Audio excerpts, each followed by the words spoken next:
Hey everyone, and welcome to the channel. Are you one of those people who hears the word physics and immediately feels a sense of dread? Do you find yourself staring at equations, wondering what on earth they even mean? Well, you've come to the right place. Today, we're going to break down exactly how you can clear your physics basics and start building a solid foundation that will help you not just pass, but actually understand and enjoy this incredible subject. First things first. Let's get one thing straight. You don't need to be a born genius to be good at physics. Seriously, most of the time.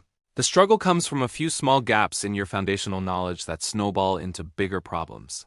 The key is to go back to the very beginning. And what's the beginning? It's understanding the why before the how. Physics is the science of why things happen. Why does a ball fall down instead of up? Why does a light bulb glow? Why do you feel a push when a car suddenly stops? Before you even touch an equation, try to explain these things in your own simple words. This conceptual approach is your first superpower. Now let's talk about the language of physics, mathematics. You can't escape it, but you can befriend it. A huge chunk of basic physics relies on algebra, trigonometry, and vectors. If you're shaky on solving for x, or if sine, cosine, and tangent make you nervous, it's time for a quick review. Don't see it as a separate subject. See it as learning the grammar for the story that physics tells. Practice rearranging equations. For example, if you have F equals m times a, can you quickly solve for a or for m? This skill is non-negotiable. Spend a weekend just practicing these basic algebraic manipulations. It will pay off massively. Next up, we need to master the core concepts. Think of these as the main characters in the story of physics. And in classical mechanics, which is where most people start, the main characters are concepts like displacement, velocity, acceleration, force, work, energy, and momentum.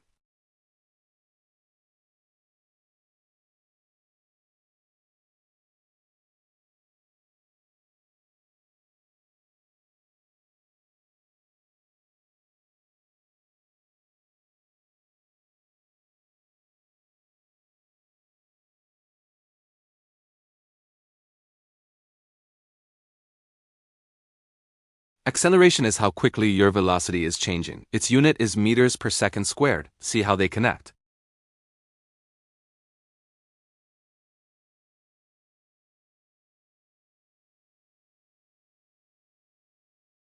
On the other, write a simple definition like a push or a pull, its unit.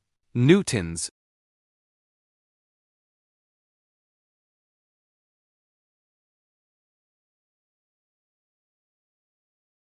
Once you have a handle on the concepts, it's time to build your problem-solving skills. And here's the secret that most people miss. Don't just jump into solving problems. First, learn to read the problem. Really read it. Highlight the information you're given. Identify what the question is asking you to find. The biggest mistake students make is trying to find the right formula immediately. Instead, first draw a picture. A simple sketch or a free body diagram can transform a confusing paragraph of text into a clear visual challenge. This step is crucial. It organizes your thoughts and helps you see the physics in action. Let's say a problem is about a box being pushed across a floor. Draw the box. Draw an arrow for the push force. Draw an arrow for friction opposing the motion. Draw an arrow pointing down for gravity and one pointing up for the normal force from the floor. Suddenly, the problem isn't just words anymore. It's a visual puzzle. Now, and only now, do you look for your equations. Based on your diagram and the concepts involved, forces in this case, you can select the appropriate tool, like Newton's second law.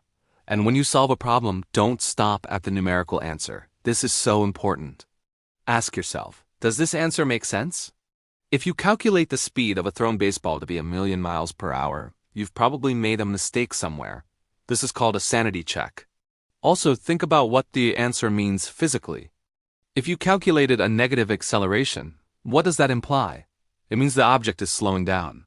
Connecting the numbers back to the real-world concept reinforces your understanding 1,000 times better than just circling the final answer and moving on. Now, let's talk about resources. Your textbook is a great starting point, but don't let it be your only one. The world is full of amazing physics resources. There are fantastic YouTube channels, and you're on one right now, that visualize concepts in ways a static textbook can't. There are online simulations and interactive websites where you can play with variables and see the outcomes in real time. Want to understand projectile motion? Find a simulation where you can change the launch angle and initial speed of a cannon and see what happens to the trajectory. This playful experimentation builds an intuitive understanding that is priceless.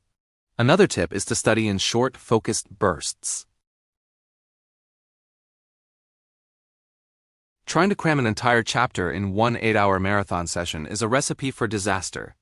It's far more effective to study for, say, 50 minutes than take a 10-minute break. This is known as the Pomodoro technique. During your break, step away from your desk. Stretch, get some water, and let your brain consolidate the new information. This method keeps you fresh and prevents burnout, making your study sessions much more productive.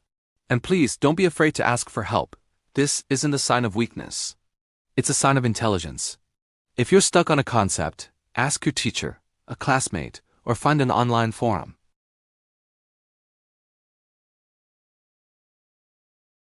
And hearing an explanation in a different way can be the aha moment you need. Explaining a concept to someone else is also an incredibly powerful way to solidify your own understanding. If you can teach it, you know it. So, find a study buddy and take turns explaining topics to each other. Let's do a quick recap of our action plan. Step 1. Focus on the why. Understand the concepts in plain English before you worry about the math. Step 2. Strengthen your math skills. Basic algebra and trigonometry are your best friends. Step 3. Master the core concepts one by one. Use mind maps or flashcards. Step 4. Develop a problem-solving strategy. Read, draw, plan, then solve. And always do a sanity check on your answer. Step 5. Use a variety of resources. Textbooks, videos, and interactive simulations are all part of your toolkit. Step 6. Study smart, not just hard. Use techniques like Pomodoro to stay focused. And finally, Step 7. Ask for help and collaborate with others. Physics is like building with Legos. The individual concepts are the bricks. The mathematical equations are the instructions showing how the bricks connect. If you just stare at a pile of bricks and a complex instruction manual, it's overwhelming. But if you start by understanding what each type of brick does and then follow the instructions step by step, you can build something amazing. Your goal is to build a strong, stable tower of knowledge, one brick at a time. If you find your tower is wobbly, it just means you need to go back and fix a brick at the bottom. It's a process of building, testing, and reinforcing. Remember that every expert was once a beginner. No one is born understanding quantum mechanics. They all started with F equals ma. Be patient and be kind to yourself. Celebrate the small victories when you finally solve that tricky problem or when a concept finally clicks. That feeling is what makes learning physics so rewarding. You are literally learning the rules that govern the universe. How cool is that? So there you have it. A complete roadmap to clearing your physics basics. It's not about a magic trick. It's about a systematic approach and a change in mindset. Stop seeing physics as an obstacle and start seeing it as a puzzle waiting to be solved. I promise you, if you follow these steps, you won't just improve your grades. You'll build a genuine appreciation for the beautiful and elegant world of physics. Thank you so much for watching today. I hope you found this guide helpful. If you did, please give this video a thumbs up and hit that subscribe button for more content to help you on your physics journey. Let me know in the comments which physics concept you struggle with the most, and maybe we can tackle it in a future video. Keep asking questions, stay curious, and I'll see you in the next one.